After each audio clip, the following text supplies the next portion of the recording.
Hello students, कैसे हो? सब अच्छे? चलिए, तो आज की क्लास में हम बहुत ही अच्छा टॉपिक डिस्कस करने जा रहे हैं। बहुत ही इंपॉर्टेंट टॉपिक है हमारे लिए ये, और कहते हैं कि ये ना एग्जामिनेशन पॉइंट ऑफ व्यू से तो बहुत अच्छा टॉपिक है। ठीक है, करते हैं इसे। वैसे तो हमें टॉपिक करना ही है, तो इसके लिए ना एक काम जरूरी है। क्या जरूरी है कि जो पीछे यानी हमारी लास्ट वीडियो है, पहले वहां से हम टॉपिक को क्लियर कर लें तो बेटर रहेगा। क्योंकि अगर हमने लास्ट वाला लेक्चर हमने नहीं पढ़ा है, नहीं देखा है, तो हम इस टॉपिक को, इस वीडियो को, इस लेक्चर को हम समझ नहीं पाएंगे। ठीक है, तो अगर हम चाहते हैं कि हमें क्या करना है, लास्ट वाली जो लेक्चर है वो हमें अच्छे से आना चाहिए, तो हमें क्या करना पड़ेगा, डिस्क्रिप्शन के अंदर लिंक होगा, आप वहां से चेकआउट कर सकते हो। ठीक है, टॉपिक का नाम होगा आपका force on A current carrying wire in a magnetic field. कि जब किसी करंट कैरिंग वायर को मैग्नेटिक फील्ड में प्लेसअप करोगे तो क्या होगा, उस पर कोई ना कोई फोर्स एक्सर्ट होगा। उस फोर्स की वैल्यू क्या होगी, कैसे उसकी डायरेक्शन फाइंड आउट की जाएगी, ये सारा का सारा जो कंसेप्ट हमने लास्ट क्लास में डिस्कस किया। ठीक है जी, तो आज की क्लास में जो हमारा टॉपिक है ना, वो टॉपिक है force between two parallel current carrying conductors। ठीक है, तो अब क्वेश्चन आता है कि इसको हम करने के पीछे जो रीजन है ना, वो हमारा ये है कि हमारे पास क्वेश्चन आता है कि करंट जो है वो सेम डायरेक्शन में चल रहा है दो वायर्स में, तो वो अट्रैक्शन होता है। अगर अपोजिट डायरेक्शन में चल रहा है वायर्स के अंदर करंट, तो रिपल्शन होता है। तो अब क्वेश्चन आता है कि अट्रैक्शन या रिपल्शन जो हो रहे हैं, ये हो क्यों रहे हैं। तो आज की क्लास में हमने यही कंसेप्ट क्लियर करना है सारा। ठीक है, तो लास्ट तक चलिएगा, देखते हैं आगे क्या होगा हमारा। तो इस टॉपिक में हमने यूज करना है कि force between two parallel current carrying conductors. Means वही पॉइंट आया कि जब कोई करंट कैरिंग कंडक्टर होगा, उसे मैग्नेटिक फील्ड में आएगा, तो उस पर कितना फोर्स एक्सर्ट होगा, वो तो हमने किया था लास्ट क्लास में। और इस क्लास में हमें क्या करना है, दो पैरेलल वायर्स होंगे, दो पैरेलल कंडक्टर्स होंगे, दोनों के अंदर कोई ना कोई करंट मूव कर रहा होगा।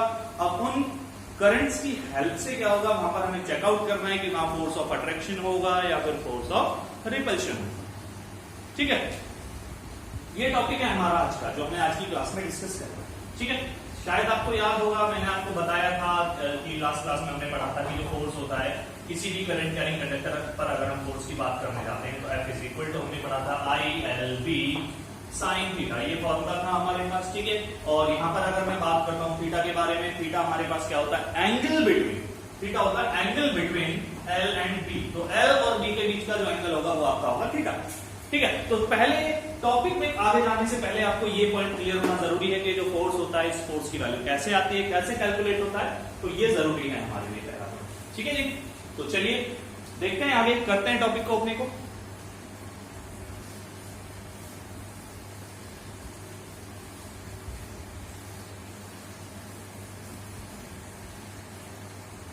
तो आज का जो टॉपिक है हमारा, उसमें हमने लेना है कि हमारे पास दो कोई पैरेलल करंट कैरिंग वायर्स होंगे, या फिर हम कह सकते हैं कंडक्टर होंगे, और यहाँ पर हम कंसीडरेशन में लेके चल रहे हैं कि दोनों के बीच का जो सेपरेशन है, वो सेपरेशन हमने कंसीडर कर लिया कि दोनों के बीच का सेपरेशन D है हमारे पास।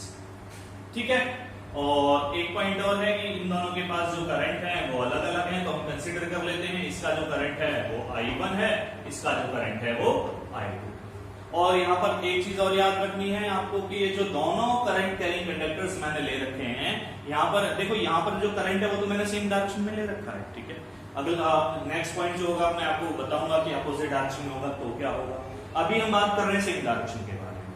पॉइंट आपको ये याद रखना जरूरी है कि जो यहाँ पर हम करंट कैरिंग कंडक्टर्स लेके चल रहे हैं ना, वो इनफाइनाइट लेंथ का लेके चल रहे हैं। ठीक है, कि इनफाइनाइट लेंथ है करंट कैरिंग कंडक्टर्स की, हमें उनके लिए काम करना है। देखते हैं कैसे क्या रिजल्ट होगा, इसके बारे में हम बात करेंगे। ठीक है, चलिए, तो हमारे पास क्या है, दो करंट कैरिंग कंडक्टर हो गए, एक हमारे पास हो गया A, एक हो गया हमारे पास B। ये चलो A B की जगह हम क्या ले लेते हैं, यहाँ पर PQ current carrying conductors consider कर लेते हैं, PQ। तो दोनों क्या है, दोनों की जो लेंथ है वो इनफाइनाइट लेंथ है, दोनों की जो लेंथ है वो इनफाइनाइट लेंथ होगी हमारे पास, यहाँ पर हमने कंसीडरेशन में ले रखा। ठीक है, ये चीज क्लियर हुई आपको? पहले तो ये चेक करना है कि क्लियर है या नहीं।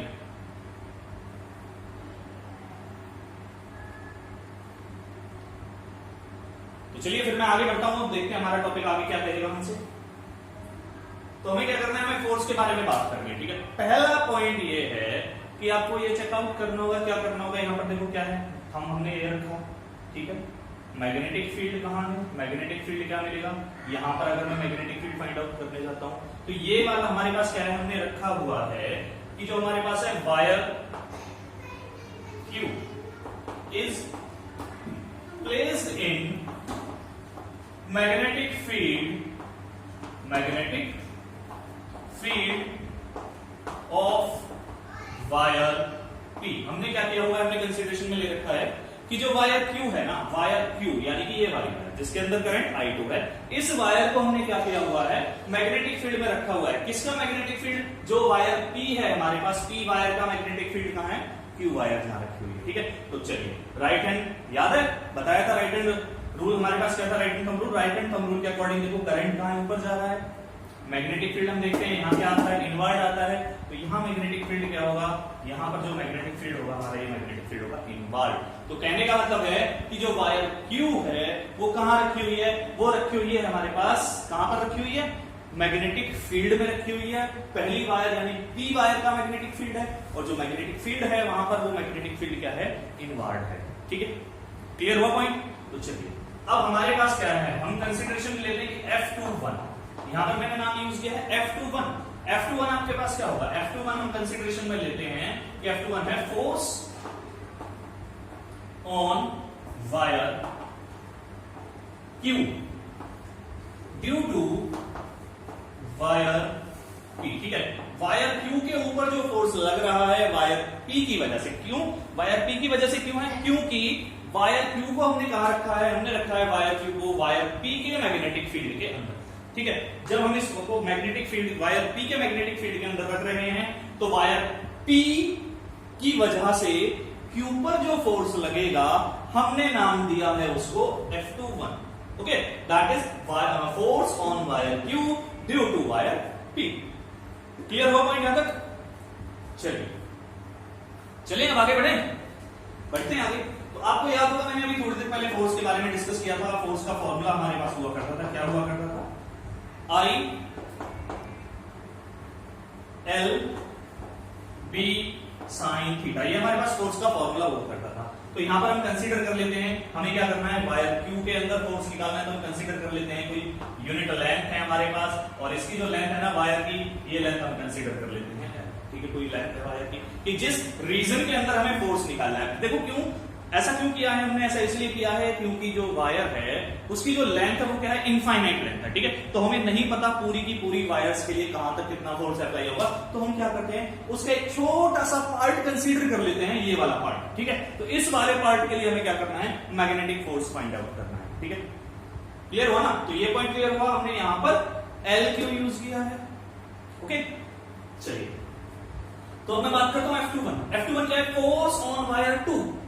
वायर 2 वायर है, तो सेकंड वाली वायर के अंदर करंट कितना है, I2। ये करंट है ना हमारे पास सेकंड वाली वायर के अंदर। सेकंड वाली वायर के अंदर हमारा करंट है I2। तो अब हमें देखना है आगे L मैंने आपसे बोला है कि ये लेंथ हमने कंसीडर कर ली। ठीक है, अब मैं बात करता हूं क्या है, B क्या होगा, B होगा मैग्नेटिक फील्ड किसका, पहली वाली वायर का। क्यों, मैंने आपसे पहले ही बोला था कि वायर Q को हमने रखा हुआ है वायर P के मैग्नेटिक फील्ड में, यानी कि B1 जो होगा वो होगा किसका मैग्नेटिक फील्ड, वायर P का। ठीक है, तो वायर P का जो मैग्नेटिक फील्ड एक्सर्ट होगा वो उसके अंदर हमने वायर Q को रखा हुआ है। क्लियर होना पॉइंट? तो जब ये पॉइंट क्लियर हो गया तो आगे देखते हैं।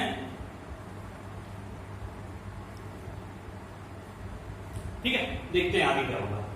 अब बात आती है एंगल की। एंगल कितना होगा, थीटा जो है, इस थीटा की वैल्यू कितनी होगी। अब ये भी तो कंफ्यूजन आ रही है ना हमारे लिए। चलिए मैं थीटा की वैल्यू क्लियर करता हूं। आपको याद है थीटा क्या हुआ करता था, थीटा होता था हमारे पास एंगल किसका, लेंथ वेक्टर और मैग्नेटिक फील्ड वेक्टर। अब देखिए यहां पर अगर मैं बात करता हूं मैग्नेटिक फील्ड क्या है, इनवर्ड है ना हमारे पास। ये क्या है, मैग्नेटिक फील्ड इनवर्ड हो गया, मैग्नेटिक फील्ड इनवर्ड हुआ है ना, इनवर्ड है ना। चलिए मैग्नेटिक फील्ड इन्वार्ड है। अब देखिए वायर की लेंथ क्या है, वायर की लेंथ ऐसे लगी हुई है, ऐसे ये हमारे पास क्या है, ये मैग्नेटिक फील्ड हो गया, ये हमारे पास क्या है वायर की लेंथ हो गई। और जब ये मैग्नेटिक फील्ड और वायर की लेंथ, मैं दोनों चीजों को देखता हूं, दोनों क्या है, एक दूसरे के परपेंडिकुलर है। मैक्सिमम क्वेश्चंस मैंने आपको कल की क्लास में भी बताया था कि मैक्सिमम क्वेश्चंस के अंदर हमारे पास ये जो एंगल होगा L और B के बीच का, ये एंगल 90 डिग्री होगा। मैक्सिमम क्वेश्चंस मैंने बोला था ना आपसे 90 to 95% न्यूमेरिकल्स होंगे हमारे, उनमें हमारे पास क्या होगा, मैक्सिमम चांसेस ऐसे होते हैं जब हमारे पास थीटा जो है वो 90 डिग्री मिलेगा। क्लियर हुआ पॉइंट? तो यहाँ पर क्या एंगल 90 डिग्री, ठीक है, दिख रहा है ना एंगल 90 डिग्री। अभी भी कंफ्यूजन है तो देख लो, मैग्नेटिक फील्ड कहां है, अंदर गया, वायर कहां ये ऐसे रखी हुई है, वायर की लेंथ ऐसी तो है हमारे पास, तो यहाँ पर क्या हुआ, दोनों के दोनों 90 डिग्री हो गए। जब दोनों 90 डिग्री हो गए, हमारे पास थीटा कितना है, थीटा की वैल्यू है 90 डिग्री। तो रिजल्ट क्या आता है आपके पास, F21 अगर हम फाइंड आउट करते जाते हैं तो F21 आता है I2LB1। इक्वेशन बस कंसीडर कर लेते हैं इसे, ठीक है। यहां से हम फाइंड आउट कर लेते हैं, चलो फोर्स पर यूनिट लेंथ। अब इनफाइनाइट वायर है तो पूरी वायर के लिए तो हम कैलकुलेट कर नहीं पाएंगे, तो इसलिए हम क्या करते हैं, किसी यूनिट लेंथ यानी इतनी लेंथ के अंदर हम फोर्स निकालते हैं। इस फोर्स की वैल्यू क्या आती है, इस फोर्स की वैल्यू आपके पास आती है I2 into B1। चलिए इक्वेशन पर इसे कंसीडर कर लेते हैं, ठीक है। ये हमारे पास क्या है, F21 by L आ गया। अब आगे हम देखते हैं तो यहां पे देखिए I2 B1, I2 तो चलो हमें दिख रहा है कि करंट है, लेकिन B1 की वैल्यू क्या होगी। अब आपको क्या करना है, इस B1 की वैल्यू निकालनी है। B1 की वैल्यू के लिए क्या करोगे, आपको याद होगा यहां पर देखिए B1 क्या है, पहली वाली वायर का मैग्नेटिक फील्ड, यही तो होगा B1। इस वायर का मैग्नेटिक फील्ड, अब ये वायर क्या है, स्ट्रेट है, long straight infinite current carrying wire. याद आया, कुछ किया था हमने कहीं पे, चलो याद आया, नहीं आया कोई बात नहीं, मैं बता देता हूं। हमने इस कंसेप्ट के बारे में पढ़ा था बायोट-सावर्ट्स लॉ की फर्स्ट एप्लीकेशन जो थी, उस एप्लीकेशन में हमने इसका डील किया था ना। तो हमारे पास क्या था, मैग्नेटिक फील्ड, हमने फॉर्मूला देखा था। तो मैग्नेटिक फील्ड का फॉर्मूला था V1 is equal to mu naught by 4 pi into current 2 pi I1। पहली वायर का है तो पहली वायर के अंदर का current divide by distance. Distance क्या होगी, जिस डिस्टेंस पर हम मैग्नेटिक फील्ड फाइंड आउट कर रहे थे, तो अभी हम फाइंड आउट कर रहे हैं यहां पर। तो हमारे पास रिजल्ट क्या होगा, ये रिजल्ट किसका होगा हमारे पास, ये रिजल्ट होगा मैग्नेटिक फील्ड किसकी वजह से, फर्स्ट वाली वायर की वजह से। एक बार फटाफट से चेक कर लीजिए इसे।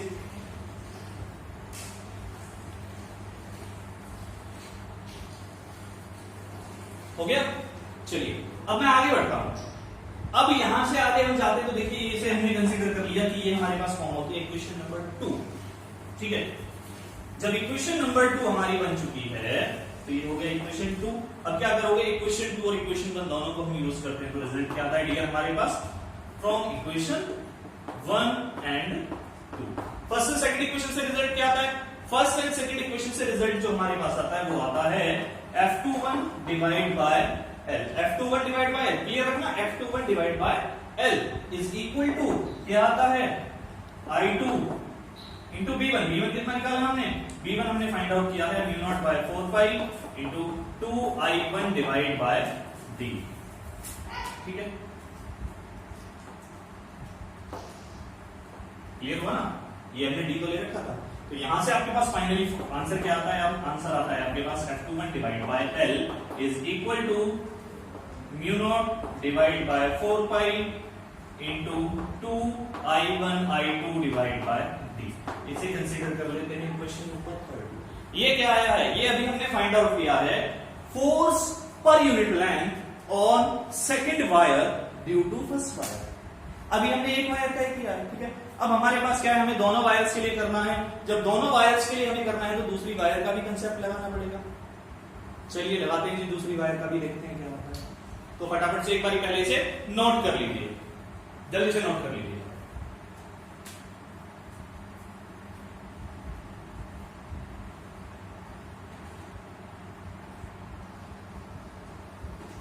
हो गया, कर लिया नोट, नोट हो गया। चलिए अब कर दूं, मैं इसे कर दूं ना, ठीक है। चलिए अब मैं इसे रफ कर देता हूं। तो आगे देखते हैं, हमें बात करनी है सेकंड वायर के लिए। अभी हमने वायर Q के लिए निकाला है, अब हमें क्या करना है, सेम प्रोसेस वायर P के लिए अप्लाई करना है, ठीक है। तो डियर मैंने आपसे क्या बोला था, मैंने आपसे अभी बोला था कि वायर P को तो हमने रखा हुआ है Q के मैग्नेटिक फील्ड में और वायर Q को हमने रखा हुआ है वायर P के मैग्नेटिक फील्ड में, ठीक है। तो अब हम बात करते हैं wire P is placed in magnetic field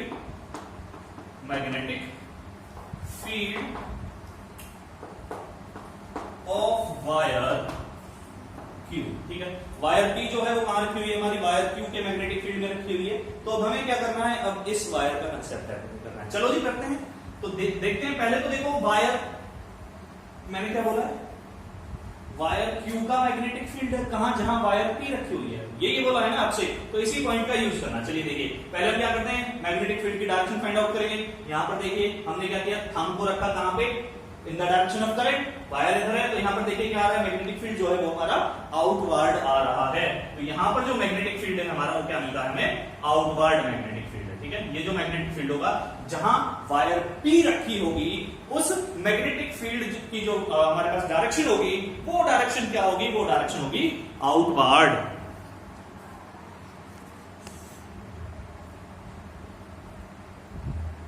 चलिए एक बार कैमरा थोड़ा एडजस्ट कर लेते हैं पहले। चलिए हो गया एडजस्ट। तो देखते हैं अब आगे का प्रोसेस, आगे का जो प्रोसीजर होगा वो क्या होगा। मैंने आपसे अभी बोला है, क्या बोला है कि जो वायर P वो कहां रखी है, वायर Q के मैग्नेटिक फील्ड के अंदर। तो वायर P पर जो मैग्नेटिक फील्ड होगा, वो फील्ड कहां होगा, वो फील्ड बाहर की तरफ होगा, ठीक है। वो फील्ड बाहर की तरफ होगा। अब जब वो फील्ड बाहर की तरफ होगा, तो हमें क्या करना है, अब सेम प्रोसेस हमें अप्लाई करना है जैसा हमने वायर Q के लिए किया था, है ना। वही चीज रिपीट करते हैं। चलिए मैंने आपसे, अब हमने यूज करना है F12 क्या होगा, F12 होगा हमारे पास force on wire P due to wire Q, ठीक है। वायर P पर जो फोर्स होगा, अब हमें क्या करना है, वायर Q की हेल्प से जो फोर्स वायर P पर एक्सर्ट हो रहा है, अब हमें वो फाइंड आउट। चलिए करते हैं। तो F12 आपके पास क्या मिलता है, अब ये भी बताया था ना थोड़ी देर पहले मैंने आपको, लास्ट वीडियो का कंसेप्ट हमारा क्या था, I/L/B sin थीटा। अब यहां पर देखो करंट I कौन सा होगा, हमें क्या करना है, हमें करना है वायर 1 यानी वायर P पर फोर्स निकालना है, वायर P पर। तो देखो P के अंदर कितना करंट है, P के अंदर का करंट I1 तो I1 है, ठीक है। अब हम देखते हैं वायर P के लिए जो मैग्नेटिक फील्ड है, किस मैग्नेटिक फील्ड में वायर P आ रही है, वो मैग्नेटिक फील्ड है वायर Q का। और Q के लिए जो मैग्नेटिक फील्ड है वो क्या है, आउटवर्ड, यानी कि हम कह सकते हैं इसे, यहां पर हम यूज कर लेते हैं, ये हमारे पास आता है B2। क्लियर हुआ पॉइंट। और अब बात आती है थीटा की। थीटा देखिए क्या होगा, अब मैं उसी पोर्शन के लिए यानी लेंथ पर यूनिट, फोर्स पर यूनिट लेंथ, उतनी ही लेंथ के लिए फोर्स निकालते हैं इस वायर के लिए भी, जितना फोर्स हमने अभी निकाला था उतनी ही बराबर लेंथ के लिए हम क्या करते हैं, फोर्स फाइंड आउट करते हैं। करें, चलिए देखते हैं। अब देखो यहां पर क्या है, मैग्नेटिक फील्ड क्या कह रहा है, बाहर आ रहा है, बाहर आ गया। चलिए बाहर मैग्नेटिक फील्ड है। अब क्या कह रहा है, ये कह रहा है, ये क्या है, करंट ऊपर, करंट क्या है, सॉरी जो लेंथ है हमारी वो क्या है, ऊपर है, इस तरह से। ये मैग्नेटिक फील्ड और ये लेंथ क्या हो गया, दोनों परपेंडिकुलर। जब दोनों परपेंडिकुलर हो तो थीटा आपके पास फिर से कितना आ गया, 90 डिग्री आ गया। जब थीटा आपका 90 आता है तो F12 कितना आएगा, I1LB, ठीक है। F आ गया I1LB2, और यहां से आप दोबारा से वही फाइंड आउट करोगे, फोर्स पर यूनिट लेंथ यानी F12/L इज इक्वल टू, क्या रिजल्ट मिलता है, ये मिलता है आपको I1/B2। अब B2 क्या होगा, B2 मैं आपको बता चुका हूं, मैग्नेटिक फील्ड होगा किसका, सेकंड वाली वायर का, ठीक है। सेकंड वाली वायर का जो मैग्नेटिक फील्ड होगा वो क्या होगा हमारे पास B2। और जो सेकंड वाली वायर है, जरा उसे देखो, वो है क्या, वो इनफाइनाइट करंट कैरिंग कंडक्टर है, long straight infinite current carrying conductor, ठीक है। तो क्या था मैग्नेटिक फील्ड, मैग्नेटिक फील्ड का फॉर्मूला आपके पास था μ0 divide by 4/2I2 divide by separation D, ठीक है। ये रिजल्ट आएगा।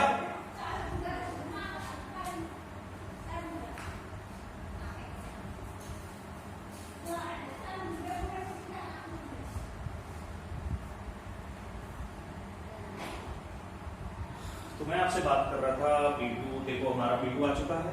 अब क्या करते हैं, आगे करते हैं सॉल्व, ठीक है। चलिए B2 की वैल्यू को यहाँ पे प्लेस करना है, इसे कंसीडर कर लेते हैं क्वेश्चन नंबर 4 और इसे कंसीडर कर लेते हैं क्वेश्चन नंबर 5, ठीक है। देखिए हमारे पास रिजल्ट क्या आता है, F12 divide by L is equal to क्या आता है I1। V2 आपके पास क्या था, V2 की हमने वैल्यू निकाली mu naught by 4 pi into 2I2 divide by D। तो रिजल्ट फाइनली कितना आता है, F12 divide by L is equal to mu naught by 4 pi 2I1I2 divide by D। Equation number consider कर लेते हैं, चलिए इसे इक्वेशन 6 कंसीडर कर लेते हैं, ठीक है। अब देखिए अगर हम यूज करते हैं इक्वेशन 1 कह रहा हूं, इक्वेशन 3 एंड 6 पीछे देख लीजिएगा, फ्रॉम इक्वेशन 3 एंड 6। इक्वेशन 3 और 6 को जब आप कंपैरिजन करोगे तो दोनों जो वैल्यूज हैं वो सेम आती है, means F21 divide by L जो है वही रिजल्ट आपके पास F12 बाय L आ रहा है, ठीक है। इसका मतलब क्या है, इसका तो सीधा सीधा पॉइंट हो गया कि यहां से हम कह सकते हैं कि F21 जो होगा वो F12 के बराबर होगा, है ना। F12 की जो वैल्यू होगी वो F21 के बराबर होगी। ये तो आ गया, चलो जी फोर्स बता दिया कि दोनों वायर्स जो हैं एक दूसरे पर सेम अमाउंट का फोर्स लगा रहे हैं, जैसा आपको Newton third law of motion में बताया गया था। ये था ना कि जब दो बॉडीज होंगी एक दूसरे को खींचेगी तो दोनों पर एक दूसरे के बराबर ही फोर्स लगेगी, जितना पहली बॉडी दूसरे पर लगाएगी उतना ही दूसरी बॉडी पहले पर लगाएगी। तो यहां से क्वेश्चन क्लियर हुआ कि जितना फोर्स वायर P ने वायर Q पर अप्लाई किया उतना ही फोर्स वायर Q ने वायर P पर भी अप्लाई किया। क्लियर हुआ ना पॉइंट। चलिए अब आगे का पॉइंट ये आता है कि सर यहां भी ये तो आपने क्लियर कराया ही नहीं कि अट्रैक्शन का फोर्स होगा या रिपल्शन का फोर्स होगा, ये भी तो पंगा आया ना। चलिए देखते हैं। देखो मैंने आपसे बोला था कि वायर Q जो है वो रखी है इन the magnetic field of wire P, यही बोला था ना। और यहां पे हमने क्या किया था, वायर Q के ऊपर फोर्स निकाला था पहले। तो वायर Q के फोर्स के बारे में हम बात करते हैं। देखिए हमारे पास क्या था, मैग्नेटिक फील्ड अंदर है ना, मैग्नेटिक फील्ड अंदर और डायरेक्शन कहां है, ऊपर जा रहा है, तो मैग्नेटिक फील्ड और क्या है अब तक करंट, ये दोनों क्या है परपेंडिकुलर है एक दूसरे के। तो फोर्स कहां लगेगा, फोर्स आपका ये पाम इंडिकेट करेगी, फोर्स जो लगेगा वो इधर लगेगा, यानी कि वायर P की तरफ फोर्स की डायरेक्शन होगी। कौन सा फोर्स, ये जो फोर्स होगा हमारा ये फोर्स होगा F21, ठीक है। अब मैं इसके बारे में बात करता हूं कि इस फोर्स के अंदर क्या होगा। इस फोर्स के अंदर क्या आएगा, ये कह रहा है कि यहां पर जो करंट है वो ऊपर जा रहा है लेकिन मैग्नेटिक फील्ड आउटवर्ड। चलो कैसे कैसे कैसे कैसे करें अपने हाथ को, चलो हाँ हम ऐसे रख लेते हैं, है ना। ये आ गया हमारा हाथ। अब देखिए बोला जा रहा है कि यहाँ पर वायर P के लिए जो मैग्नेटिक फील्ड है वो कहां है, बाहर है, तो मैग्नेटिक फील्ड आउटवर्ड, करंट कहां है, ऊपर है। तो देखो पाम कहां है हमारा, इधर आ रहा है ना, फोर्स कहां लगेगा, इधर की तरफ, फोर्स लगेगा इधर की तरफ, ठीक है, इधर आएगा फोर्स। तो यहां पर जो फोर्स की डायरेक्शन होगी वो डायरेक्शन हमारे पास ये आएगी, इसकी वैल्यू क्या होगी, ये होगा हमारा F12। तो यहां से क्या मिल रहा है, दोनों क्या है एक दूसरे के क्या कर रहे हैं, एक दूसरे को अट्रैक्ट कर रहे हैं, एक दूसरे को। तो हम बात कर रहे थे, मैं आपसे कह रहा था कि अभी हमने देखा है कि अट्रैक्शन है, अभी मैंने आपको बताया ना अट्रैक्शन है। तो अब आता है कि सर यहाँ पे हमें अट्रैक्शन तो मिल गया लेकिन रिपल्शन कैसे होगा, रिपल्शन के बारे में क्या रिजल्ट आएगा, फिर उसके बारे में हम बात करते हैं। तो चलिए एक चीज मैं आपको बताता हूँ। देखिए हम अगर डायरेक्शन के बारे में बात करते हैं, अगर हम बात करते हैं डायरेक्शन के बारे में, इन फोर्सेस की डायरेक्शन क्या होगी। देखिए आपके पास जो F12 है वो मूव कर रहा है राइट साइड की तरफ, F21 मूव कर रहा है लेफ्ट हैंड साइड की तरफ। अगर आप डायरेक्शन के बारे में बात करने जाते हो तो डायरेक्शन के केस में आप यूज करते हो कि F12 जो है वो होगा माइनस ऑफ F21, ठीक है। यहां पर हमने फाइंड आउट किया है इनका मैग्नीट्यूड, यहां हमने बात की है कि मैग्नीट्यूड्स की, ठीक है। तो डायरेक्शन के अकॉर्डिंग हमारा रिजल्ट ये आता है। यहाँ पे हमने अभी डिस्कस किया है अट्रैक्शन के बारे में। अब क्वेश्चन आता है कि सर ये अट्रैक्शन तो आपने दिखा दिया, अब रिपल्शन के बारे में भी आपने बोला था स्टार्टिंग में, तो अब रिपल्शन कैसे होगा आपने ये बात करनी है, ये डिस्कस करना है, ठीक है जी। चलिए नोट कर लीजिए आप एक बार इसे, फिर फटाफट से मैं आगे रफ करता हूँ।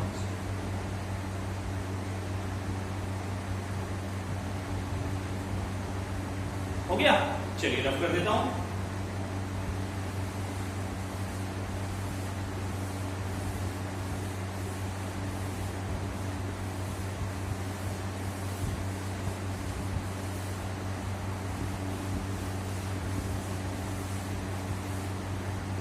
अब हमें बात करनी है किसके बारे में, रिपल्शन के बारे में। रिपल्शन देखते हैं कैसे होगा। चलिए मैंने आपको बताया था अभी हमने किया है कि अगर वायर्स सेम डायरेक्शन में करंट कैरी कर रही हैं तो उनमें क्या था, अट्रैक्शन हो रहा था।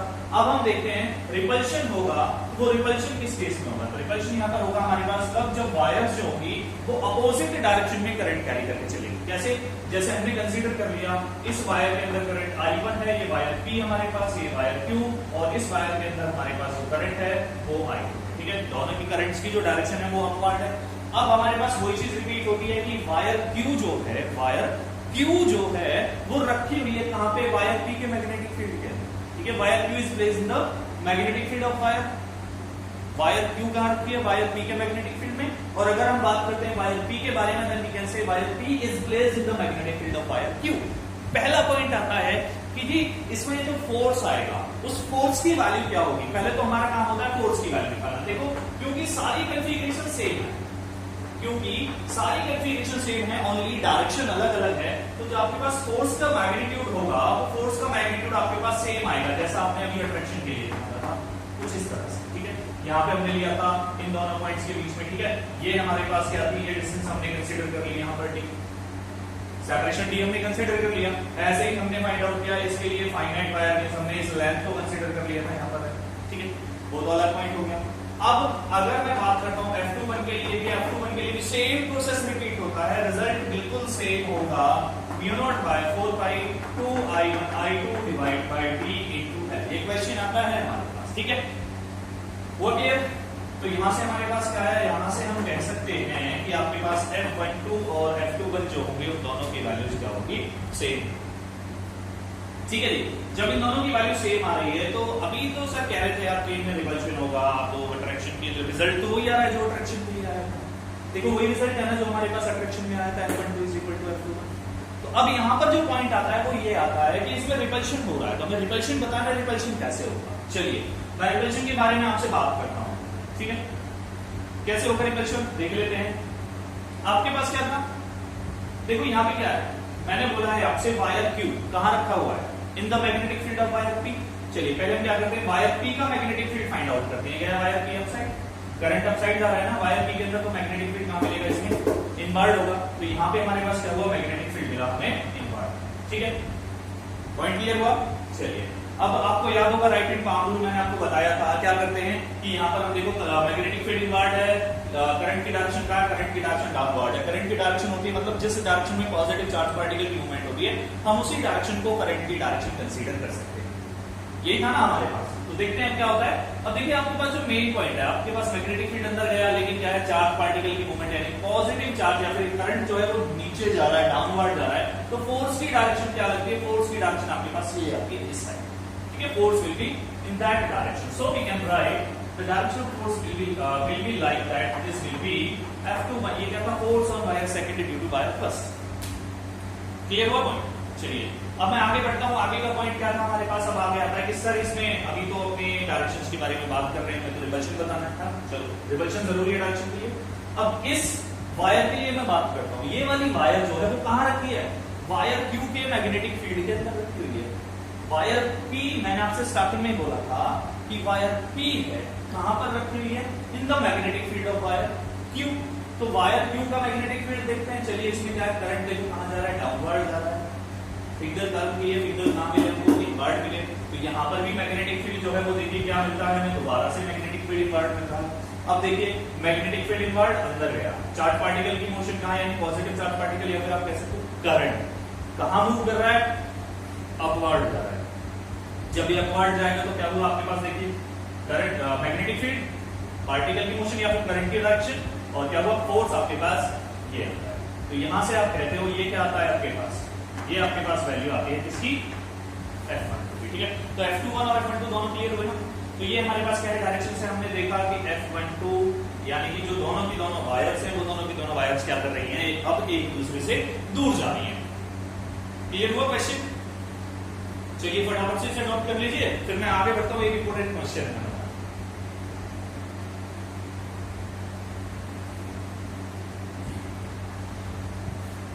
हो गया,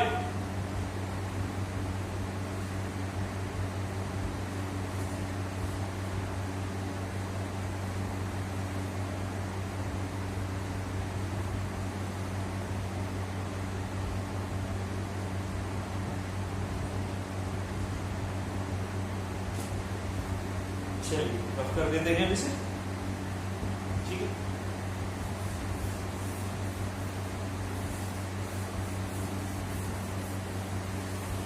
अब क्वेश्चन आता है हमारे पास, बहुत ही अच्छा क्वेश्चन है, कई बार पूछ लिया जाता है, इसे इंपोर्टेंट कंसेप्ट है हमारे पास, ठीक है। क्या है क्वेश्चन? क्वेश्चन है डिफाइन 1 एम्पियर, डिफाइन 1 एम्पियर। अब आप कहोगे कि सर ये भी कोई क्वेश्चन है, ये तो हम वैसे ही बता देते हैं 1 एम्पियर। 1 एम्पियर क्या होता है? 1 एम्पियर आपके पास फॉर्मूला था सर, V इक्वल टू आई था हमारे पास, यहाँ से I निकालने जाते हैं, V आया। तो अगर हम 1 एम्पियर के बारे में बात करते हैं तो 1 एम्पियर क्या होगा? 1 एम्पियर करंट होगा तब जब किसी वायर के अक्रॉस पोटेंशियल डिफरेंस 1 वोल्ट का हो और जो वायर रेजिस्टेंस ऑफर करा रही है वो रेजिस्टेंस 1 ओम का हो, तब आप कह सकते हो कि जो करंट होगा वो 1 एम्पियर होगा। लेकिन अब हमें ये डिस्कस करेंगे, ठीक है। हमारा जो क्वेश्चन है वो 1 एम्पियर हमें डिफाइन करना है in terms of magnetic field, ठीक है, in terms of magnetic field. चलिए डिफाइन करते हैं। तो देखो मैंने अभी आपको बताया है कि हमारे पास दो करंट कैरिंग कंडक्टर्स होते हैं, दोनों पैरेलल होते हैं। ये मैटर नहीं है कि डायरेक्शन करंट की क्या है, सेम डायरेक्शन है, अपोजिट डायरेक्शन है, ये मैटर यहाँ पर नहीं है, ठीक है ना। चलिए पहले सही से पैरेलल बनाते हैं, सीधी बिल्कुल ये हो गई और दूसरी वायर हमने ये दे दी, ठीक है। इन दोनों के बीच का सेपरेशन हम कंसीडर कर लेते हैं कि सेपरेशन जो है वो सेपरेशन डी है। चलिए हो गया। और करंट कंसीडर कर लेते हैं, अभी हम क्या करें, सेम डायरेक्शन में लेने करंट, ठीक है। तो I1 और I2 सेम डायरेक्शन में करंट है, हमें क्या करना है 1 एम्पियर डिफाइन करना है, ठीक है। तो देखिए आपने एक चीज अभी थोड़ी देर पहले कंप्लीट ड्राइव की थी, कंप्लीट डेरिवेशन क्या थी आपके पास? आपके पास कंप्लीट डेरिवेशन ये थी कि हम आपने अभी देखा था थोड़ी देर पहले, आपके पास फॉर्मूला आया था F1, या फिर हम नॉर्मल फोर्स के बारे में बात करते हैं। फोर्स क्या था हमारे पास? हमने पढ़ा था μ0/4 2I1 I2 divide by distance into ये फॉर्मूला था, ठीक है। जब ये फॉर्मूला हमारे पास था यहाँ पर, तो F डिवाइड बाय L अगर हम फाइंड आउट करने जाते हैं क्या आता है? μ0/4, ठीक है, μ0/4 into 2I1 I2 divide by D, ये रिजल्ट आता है। अब हमें क्या करना है? 1 एम्पियर डिफाइन करना है। हमें चाहिए जो करंट है ना वो 1 एम्पियर मिले। वो करंट 1 एम्पियर हमें कब मिल सकता है, कैसे मिल सकता है, क्या पॉसिबिलिटीज हो सकती है करंट 1 एम्पियर लाने के लिए? ज्यादा कुछ नहीं सोचना, बिल्कुल सिंपल सा हमें करंट 1 एम्पियर चाहिए, ठीक है। 1 एम्पियर करंट मतलब इन दोनों वायर्स के अंदर से जो करंट फ्लो होना चाहिए वो 1 एम्पियर का होना चाहिए। तो 1 एम्पियर का हो सकता है आपके पास सीधा सीधा पॉइंट है, फोर्स पर यूनिट लेंथ। देखो अगर हमें I1 I2 हम कंसीडर कर लेते हैं कि I1 और I2 जो हैं वो दोनों क्या है 1, ठीक है, वो दोनों हमें कंसीडर कर लिए 1 एम्पियर। वैसे हमें डिफाइन करना है 1 एम्पियर। चलिए तो 1 एम्पियर क्या होता है, यूज करते हैं 1 ampere is the current flowing through two parallel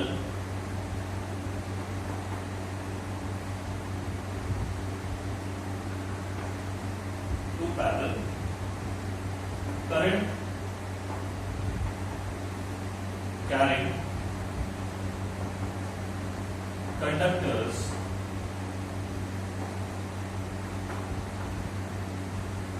when they are separated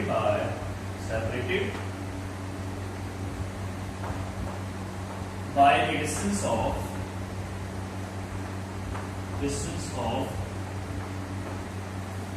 1 meter and force and the value of force per unit length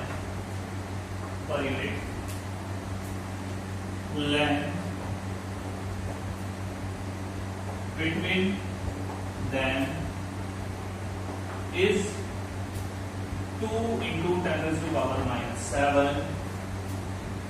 Newton पर मीटर, ठीक है। तो हम इस केस में कहते हैं कि जो करंट होगा हमारा वो क्या होगा, वो 1 एम्पियर, ठीक है। जल्दी से फटाफट से नोट कर लीजिए, बहुत ही इंपॉर्टेंट क्वेश्चन है। 1 एम्पियर डिफाइन करने के लिए बोला जाता है, फिर हम इस पर बेसिक न्यूमेरिकल कर लेते हैं, देखते हैं फिर आगे, ठीक है। चलिए जल्दी कीजिए।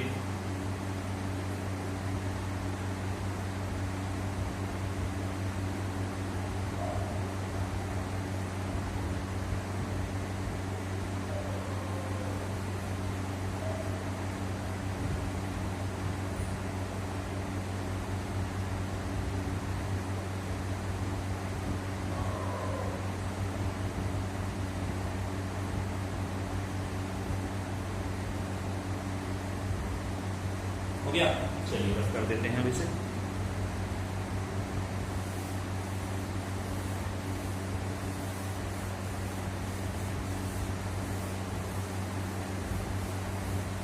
देखिए इस पर बेस हम क्वेश्चन कर लेते हैं, ठीक है।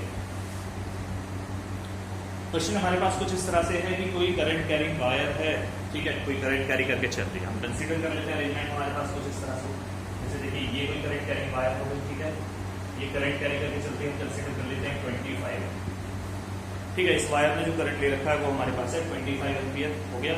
और इसके साथ हम क्या करते हैं, रेक्टेंगुलर लूप कंसीडर कर लेते हैं कुछ इस तरह से। ये हमारे पास क्या है, रेक्टेंगुलर लूप हो जाती है, ठीक है। इस रेक्टेंगुलर लूप के अंदर जो करंट है वो 15 एम्पियर फ्लो कर रहा है, 15 एम्पियर, ठीक है जी। तो करंट ये गया आपका, ये भी आया और ये भी आया। अब आपके पास बात है इस रेक्टेंगल की कुछ ना कुछ साइड्स होंगी, तो यहाँ पर कंसीडर कर लेते हैं कि ये जो साइड है, ये साइड हमें गिवन है 10 सेंटीमीटर, और ये जो साइड हमें गिवन है, इस साइड को हम कंसीडर कर लेते हैं, ये साइड हमारे पास है, सॉरी नॉट ये साइड, ये वाली साइड नहीं है, हम बात कर लेते हैं इस वाली साइड के बारे में, ठीक है। लॉन्गर साइड जो है वो हमारे पास है 15 सेंटीमीटर, ठीक है।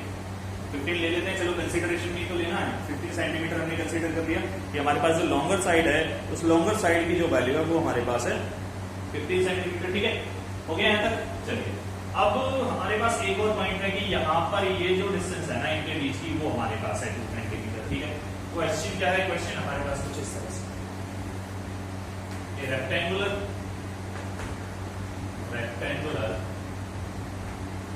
Current carrying coil of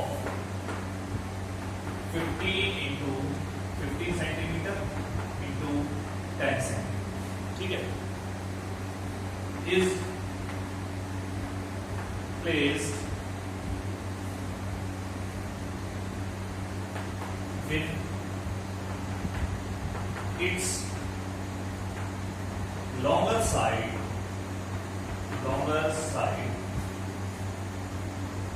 with a long straight wire carrying a current of 25 amperes, जो लॉन्गर साइड है रेक्टेंगुलर लूप की, ठीक है, वो हमने क्या कर रखा है, हमने उसे प्लेस अप किया हुआ है करंट कैरिंग वायर के साथ, और वो जो करंट कैरिंग वायर है वो 25 एम्पियर का करंट लेके चलती है, ठीक है। The separation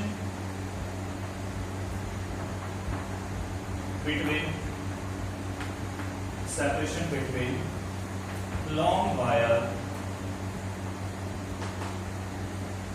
and rectangular loop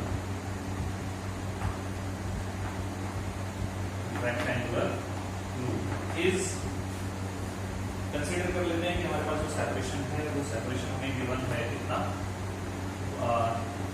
2 centimetre, ठीक है। If the rectangular coil carries the current of 15 ampere, ठीक है। रेक्टेंगुलर कॉइल जो है वो क्या कैरी करती है, 15 एम्पियर का करंट कैरी कर रही है। Find the value of net force, ठीक है। हमें क्या करना है, नेट फोर्स की वैल्यू, ठीक है। तो ये तो क्वेश्चन था हमारा, ठीक है जी। तो क्वेश्चन नोट करना है, नोट कर लीजिए, फिर इसका सॉल्यूशन करते हैं, ठीक है। देखिए जैसे जैसे आपसे बोल रहा था 15 into 10 सेंटीमीटर की कोई लूप है, 15 into 10 सेंटीमीटर हमने जो रेक्टेंगुलर लूप किया, आगे बोला जा रहा है कि उसकी जो लॉन्गर साइड है वो इस तरह से रखी है कि एक लॉन्ग स्ट्रेट वायर है, लॉन्ग स्ट्रेट वायर की तरफ रखती, और कह रहा है कि लॉन्ग स्ट्रेट वायर जो है वो 25 एम्पियर का करंट कैरी करके चल रही थी, 25 एम्पियर का करंट हो गया। आगे क्वेश्चन कहता है separation between the long wire and the rectangular loop, rectangular loop और लॉन्ग वायर में जो सेपरेशन है वो 2 सेंटीमीटर था, 2 सेंटीमीटर है हमारे पास। आगे क्वेश्चन कहता है if the coil carries the current of 15 ampere means जो रेक्टेंगुलर लूप या फिर रेक्टेंगुलर कॉइल हमने कंसीडर किया है, अगर वो 15 एम्पियर का करंट कैरी करके चलता है, then find out the value of net force. अब क्या करना है आपको? नेट फोर्स की वैल्यू फाइंड आउट करनी है कि जो फोर्स एक्सर्ट हो रहा है उस फोर्स की वैल्यू क्या होगी। ठीक है, हो गया क्वेश्चन? चलिए सॉल्यूशन करते हैं। देखिए अभी मैं बात कर रहा हूं किसके बारे में? यहां पर अभी मैं बात कर लेता हूं इस वाली साइड के बारे में। ठीक है, आपके पास ये है ए बी सी और डी। अभी देखिए मैं बात कर रहा हूं सी डी वाली साइड यानी डीसी वाली साइड। अब देखो जिस डायरेक्शन में करंट वायर के अंदर जा रहा है उसी डायरेक्शन में सीडी के अंदर करंट जा रहा है। ठीक है, तो यहाँ पर क्या है? Same direction. और सेम डायरेक्शन में क्या था आपका? अभी थोड़ी देर पहले मैंने आपको टॉपिक कराया था, वहां पर क्या था? Force of attraction. तो उस फोर्स की वैल्यू क्या थी याद है? F is equal to V0 by 4 pi 2I1 I2 divide by T into L। ठीक है, तो यहाँ पर जो आता है सीडी वाली वायर की वजह से उसे हम कंसीडर कर लेते हैं क्या? F1। ये क्या है? Due to DC and long wire. ठीक है, लॉन्ग वायर और डीसी की वजह से जो फोर्स एक्सर्ट हो रहा है उसे हमने नाम दे दिया। तो F1 अगर हम निकालने जाते हैं, F1 की वैल्यू क्या आती है? V0 by 4 pi by 10 to the power -7 into 2 as it is I1 I2 देखो कितना है? 25 यहाँ है और 15 इसके पास है, तो 15 इंटू 25 हो गया इंटू L। L क्या होती थी? जितनी वायर के अंदर आपको फोर्स निकालना है। यहाँ पर देखो वायर जो लॉन्ग वायर का इनफाइनाइट है, लेकिन इस वायर के बारे में अगर मैं बात करता हूँ, इसके कॉन्टेक्ट के बारे में बात करता हूँ, तो इसकी डिस्टेंस मेरे को गिवन है 15 सेंटीमीटर। 15 सेंटीमीटर। ठीक है, तो आपको क्या करना पड़ेगा? इस 15 सेंटीमीटर को मीटर में भी कन्वर्ट करना पड़ेगा। हो गया? डिवाइड बाय क्या है? Distance T. टी क्या होता था? दोनों वायर्स के बीच का सेपरेशन। यहाँ पर देखो सेपरेशन कितना दोनों वायर्स के बीच का? यहाँ पर तो ओनली 2 सेंटीमीटर तो 2 इंटू 10 टू पावर -2 हो गई। मीटर में कन्वर्ट करना पड़ेगा ना। देखो 2 ये कैंसिल आउट, ये 2 कैंसिल आउट, बचा क्या? 15 इंटू 15 कितना हो गया? 225। तो F1 की वैल्यू क्या आती है? F1 is equal to 225 into again कितना है? 25 इंटू 10 टू पावर -7। मल्टीप्लाई कर लो, इसे क्या आएगा?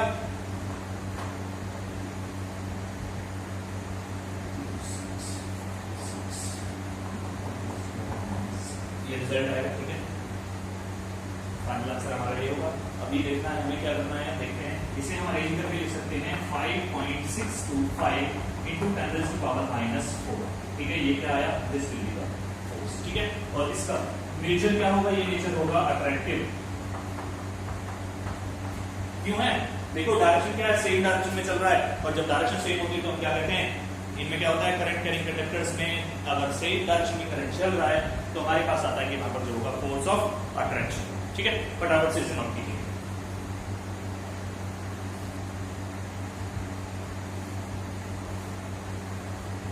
हो गया? चलिए रफ कर देता हूं।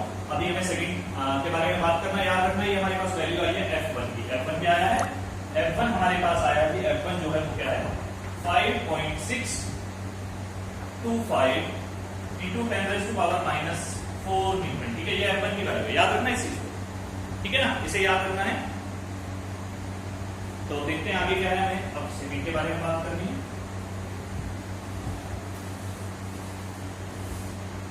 इसे हम नाम दे देते हैं F2 का। F2 क्या होगा? फोर्स ड्यू टू क्या है? AB। Force due to AB and long wire. AB और लॉन्ग वायर के बीच के फोर्स के बारे में बात करना है, याद रखना इस चीज को। तो आपके पास क्या आता है? F2 is equal to V0 by 4 pi V0 by 4 pi कितना होता है? 10 to power -7 into 2 as it is I1 I2 15 into 25 into L। L क्या था? वायर की लेंथ। लेंथ कितनी है? वही 15 centimetre. 15 into 10 to power -2 divide by D। अब बात आती है D की। ये D क्या है? याद है? D मैंने बोला था वायर्स के बीच का सेपरेशन। देखिए यहाँ पर 12 सेंटीमीटर यहाँ, सॉरी 12 10 सेंटीमीटर ये है और 2 सेंटीमीटर ये है। तो टोटल सेपरेशन कितना बना आपके पास? अब यहाँ पर जो हम कह सकते हैं D जो है वो हमें कितना मिलता है? 12 इंटू 10 टू पावर -2 मीटर। ठीक है, ये वैल्यू हमारे पास किसकी मिलती है? हमें D के लिए। ठीक है, तो प्रेशर करते क्या आता है हमारे पास? क्या रिजल्ट आया? 12 इंटू 10 टू पावर -2। ठीक है, देखिए ये कैंसिल आउट 6 ये कैसे हो? तो रिजल्ट क्या मिलता है आपको? F2 इज इक्वल टू क्या आता है? F2 की वैल्यू आती है आपके पास, इसे हम मल्टीप्लाई करेंगे तो सेम रिजल्ट आएगा 5.625 इंटू 10⁻⁻4 डिवाइड बाय 6 न्यूटन। ठीक है, और ये जो रिजल्ट होगा ये क्या होगा? ये होगा रिपल्सिव। रिपल्सिव क्यों है आप देख लीजिए, अपोजिट डायरेक्शंस का करंट है, इसमें करंट इधर जा रहा है, इसमें करंट ऐसे आ रहा है, तो दोनों के केस में क्या होगा? करंट की वैल्यू अपोजिट डायरेक्शंस में है, तो आप कह सकते हो कि जो फोर्स होगा वो क्या होगा? रिपल्सिव होगा। ठीक है, क्लियर हुआ? नोट कीजिए फटाफट। क्लियर हो गया? हो गया नोट? चलिए रफ कर देते हैं।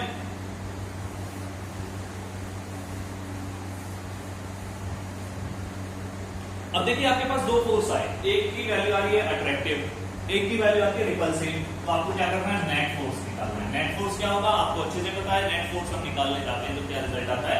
नेट फोर्स हम यूज करते हैं जब दो वेक्टर हैं अलग अलग कंडीशंस में चल रहे हैं तो उनका रिजल्टेंट निकालना होता है, तो वही काम हमें करना है। तो यहाँ पर नेट फोर्स हमारे पास आएगा F1 माइनस F2। सर आपने F1 माइनस F2 ही क्यों यूज किया है ना, ये क्वेश्चन आ रहा होगा माइंड आप लोगों के माइंड में।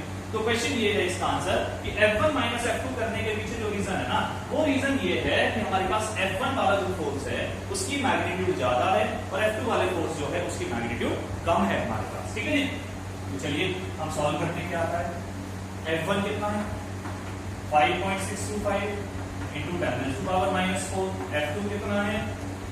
5.625 डिवाइड बाय 6 इंटू 10⁻⁻4। ठीक है, यहाँ से देखो कुछ कॉमन आता है, 5.625 इंटू 10⁻⁻4 और सॉल्यूशन करोगे यहाँ पर बचेगा 1/1/6। ठीक है, और फाइनली आप इसे लिखते हो, क्या लिखते हो?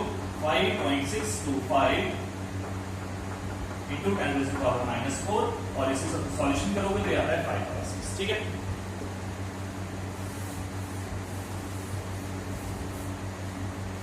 ठीक है जी, 5/6 आया।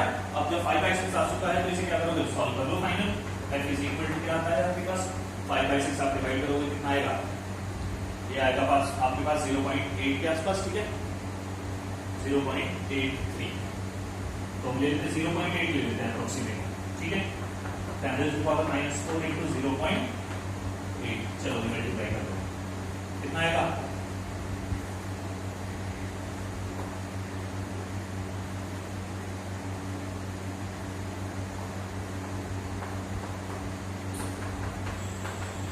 ये आता है फाइनली आंसर, और आप फाइनली कह सकते हो कि F जो होगा उसकी वैल्यू होगी आपके पास 4.5 इंटू 10⁻⁻4। ठीक है, सॉरी टेस्ला नहीं, मैग्नेटिक फील्ड। ये क्या होगा? ये नेट मैग्नेटिक फील्ड होगा। जल्दी से फटाफट नोट कर लीजिए इसे।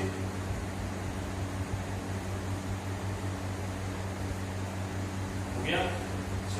देखो मैंने आपसे पहले ही बोला था कि लास्ट तक चलेंगे, टॉपिक अच्छा लगेगा, हमें बिल्कुल अच्छे से समझ आएगा, और आई होप कि आपको टॉपिक समझ आया हुआ होगा, आपका कंसेप्ट क्लियर हुआ होगा।